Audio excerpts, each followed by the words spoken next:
بسم الله الرحمن الرحيم. يسبح لله ما في السماوات وما في الأرض، له الملك وله الحمد وهو على كل شيء قدير. هو الذي خلقكم فمنكم كافر ومنكم مؤمن، والله بما تعملون بصير. خلق السماوات والأرض بالحق وصوركم فأحسن صوركم وإليه المصير. يعلم ما في السماوات والأرض ويعلم ما تسرون وما تعلنون، والله عليم بذات الصدور. ألم يأتكم نبأ الذين كفروا من قبل فذاقوا وبال أمرهم ولهم عذاب أليم. ذلك بأنه كانت تأتيهم رسلهم بالبينات فقالوا أبشر يهدوننا فكفروا وتولوا واستغنى الله والله غني حميد.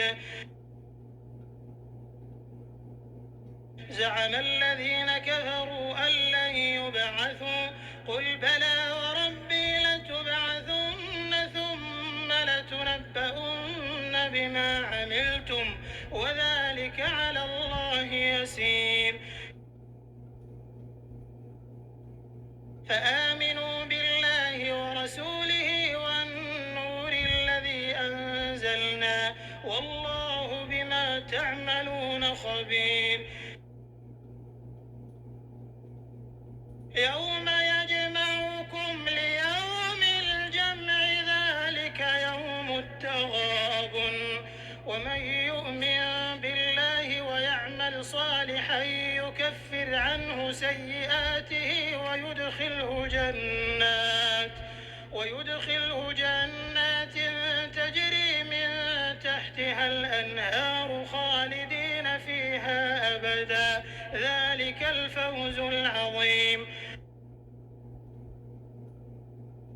والذين كفروا وكذبوا بآياتنا أولئك أصحاب النار خالدين فيها وبئس المصير.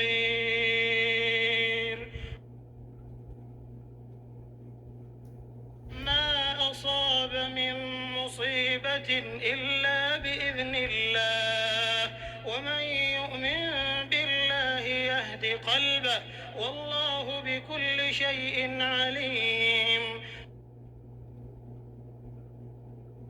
وأطيعوا الله وأطيعوا الرسول، فإن توليتم فإنما على رسولنا البلاغ المبين.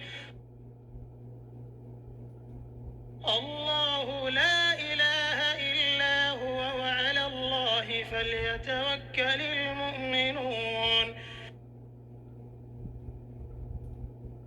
يا أيها الذين آمنوا إن من أزواجكم وأولادكم عدوا لكم فاحذروهم، وإن تعفوا وتصفحوا وتغفروا فإن الله غفور رحيم.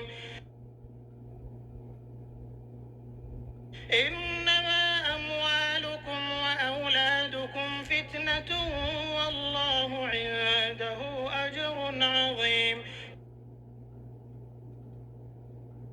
فاتقوا الله ما استطعتم واسمعوا وأطيعوا وأنفقوا خيرا لأنفسكم، ومن يوق شح نفسه فأولئك هم المفلحون. إن تقرضوا الله قرضا حسنا يضاعفه لكم ويغفر لكم، والله شكور حليم. عالم الغيب والشهادة العزيز الحكيم.